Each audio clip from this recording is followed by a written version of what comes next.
Bonjour à tous, vraiment contente, heureuse d'être avec vous aujourd'hui. Vous le savez, au cours des derniers mois, j'ai pris le temps de réfléchir profondément à mon engagement politique. J'ai réfléchi à ma famille, j'ai réfléchi à mes enfants, à ce pourquoi je fais de la politique, mais aussi ce que je veux vraiment changer. J'ai aussi pensé à la façon dont on fait de la politique. Avoir été indépendante pendant quelques mois m'a permis de voir ce rôle aussi. J'ai pensé beaucoup aux régions, surtout aux résultats que les citoyens sont en droit de s'attendre. Et cette réflexion m'a mené à une conclusion qui est claire. Il faut redonner au Québec sa mentalité de développement. Il faut réapprendre à créer de la richesse, avoir aussi des conditions gagnantes pour que ça puisse se faire. Parce qu'on ne peut pas redistribuer ce qu'on n'a pas. Il faut aussi revoir la façon dont on dépense, revoir la place de l'État dans nos vies, décentraliser les décisions, les rapprocher des citoyens. Le monde, il a changé. Il change, mais il a changé. Et on a besoin de se donner les moyens de recommencer à construire, à avancer, à bâtir au Québec. La machine, je l'ai vue comme ministre, comme députée, elle est lourde. L'État centralise naturellement. Les décisions sont lentes, ils sont prises loin du terrain, comme je disais. Il y a des projets qui peuvent prendre des années avant de voir le jour, malheureusement. Puis pendant ce temps-là, les citoyens, eux, ils continuent de payer. Ils payent des taxes, des impôts pour un système qui ne livre pas à la hauteur de ce qu'il devrait. Et à un moment donné, il faut avoir le courage de voir ce qui se passe, de voir la réalité telle qu'elle est, et non comme on espérait qu'elle soit uniquement. Et il faut se poser la question, est-ce qu'on accepte que ça reste comme ça? Est-ce qu'on a le courage de changer les choses? Et ce courage-là, vous le savez, je l'ai déjà exercé. Le courage de quitter ce qui ne fonctionne plus, le courage de demander des comptes, même quand c'est difficile, même quand il y a des gens plus puissants devant moi. Et aujourd'hui, je crois que le Québec doit aller encore plus loin et faire preuve de courage. Du courage d'agir, de revoir son modèle. Parce que le Québec a été bâti par des gens qui ont osé faire les choses autrement. Et aujourd'hui, donc, je prends une décision importante en ce sens-là, une décision qui est réfléchie, pleinement assumée. Je vous annonce que je me joins au Parti conservateur, vous aurez compris, Parti conservateur du Québec, et que je serai candidate dans la circonscription de La Pelletrie lors des prochaines élections, parce que c'est le parti qui rejoint mes valeurs, rejoint cette volonté aussi de revoir le modèle québécois. C'est aussi le seul qui a le courage de développer réellement une vision pour sortir le Québec de son mutisme, de ses vieux paradigmes, en s'assumant dans sa volonté d'autonomie, de décentralisation des décisions vers les régions. Et cette vision est ancrée donc dans des valeurs claires, développement de nos ressources, respect du travail, responsabilité, imputabilité, liberté de choix, gestion rigoureuse de l'argent public, avec moins de taxes et plus d'argent pour les familles et les travailleurs. Parce que ce sont eux qui tiennent le modèle québécois à bout de bras. Et je veux aussi le dire clairement, les femmes ont toute leur place au sein de cette vision conservatrice du Québec. Je remercie Éric d'ailleurs pour les échanges qu'on a eus, sa confiance également dans les derniers mois. On a vraiment appris à se connaître, on a pris le temps, n'est-ce pas? Absolument. Et je veux te dire combien tu es une personne inspirante. J'ai vraiment découvert quelqu'un qui gagne à être connu, quelqu'un d'intègre, de brillant, avec une vision et le courage surtout de se lever debout pour le Québec et les Québécois.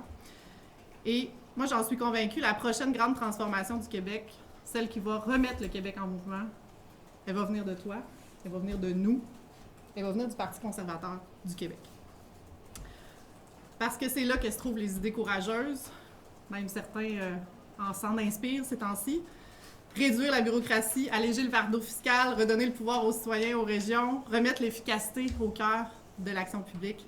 Et c'est donc pour toutes ces raisons que je me joins au Parti conservateur du Québec.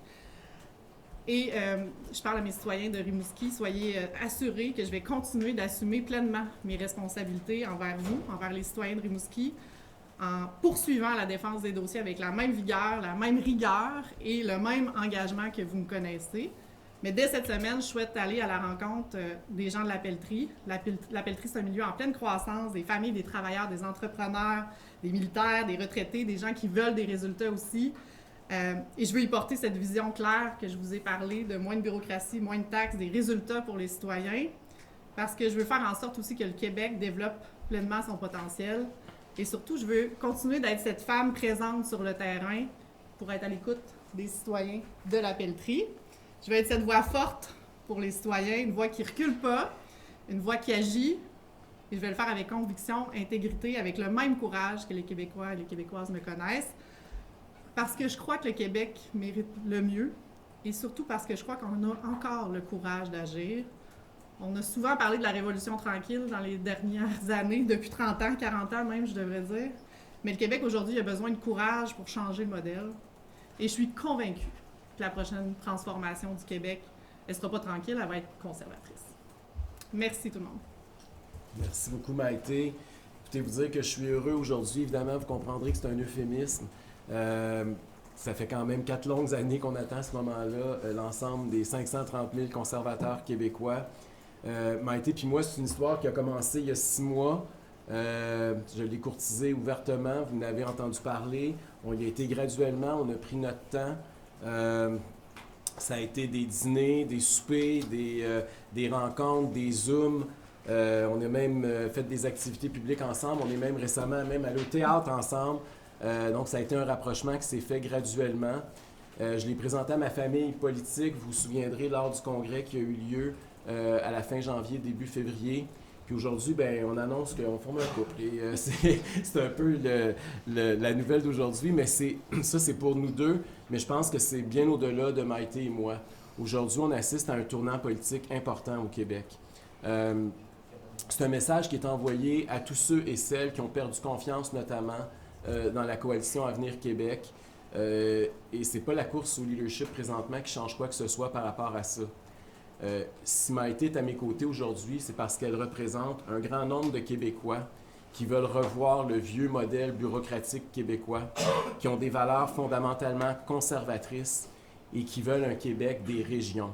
Et je pense que ces 3 facteurs-là expliquent sa présence ici, puis expliquent aussi que le Parti conservateur va connaître une montée dans les prochains mois.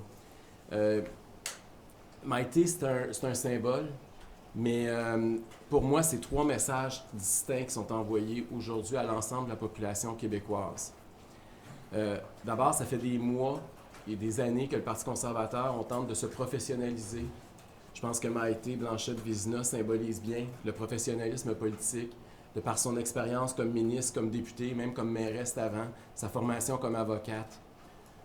Ensuite de ça, on veut focaliser sur les véritables valeurs conservatrices. Elle vient de vous les énumérer, là, réduire la taille de l'État, additionner le privé en santé, exploiter de façon responsable notre gaz naturel, éliminer les subventions aux entreprises, abolir le fonds vert et la taxe carbone, avoir une pensée toujours d'abord et avant tout pour nos régions.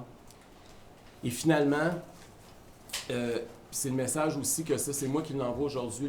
Aujourd'hui, c'est un signe d'ouverture de la part des conservateurs pour dire qu'il faut agrandir la tente conservatrice. Oui, on a 13-15% des gens qui sont très conservateurs, mais il va falloir faire encore mieux que ça le 5 octobre prochain. Il faut ouvrir nos bras et nos cœurs pour de plus en plus de Québécois qui, eux aussi, veulent revoir le modèle. Et c'est pour ça que l'arrivée de Maïté est pour moi le symbole au bon moment, au bon endroit. Elle est la meilleure, en fait, pour incarner ça. C'est une femme aussi qui est complémentaire. C'est une femme, je viens de le dire. Elle est plus jeune que moi. Elle est une jeune mère de famille aussi, qui a une formation en droit que je n'ai pas, qui a une expérience politique, municipale et provinciale qui est bien différente de la mienne. Et on le sent dans la population québécoise à l'heure actuelle. Il y en a un flottement. Les gens cherchent une alternative. Longtemps, les gens étaient très polarisés par rapport à nous, soit qu'ils nous aimaient beaucoup, ou soit que c'était le contraire. Je sens que c'est en train de changer. Vous l'avez vu dans les 2 dernières élections partielles, le Parti conservateur du Québec a connu une croissance de 11% dans le comté d'Arthabasca l'été dernier. Il y a quelques semaines à peine, 1 mois, c'était dans Chicoutimi une croissance de 18%. Et je pense qu'avec l'arrivée de Maïté, on peut rêver encore plus au cours des prochaines semaines, des prochains mois.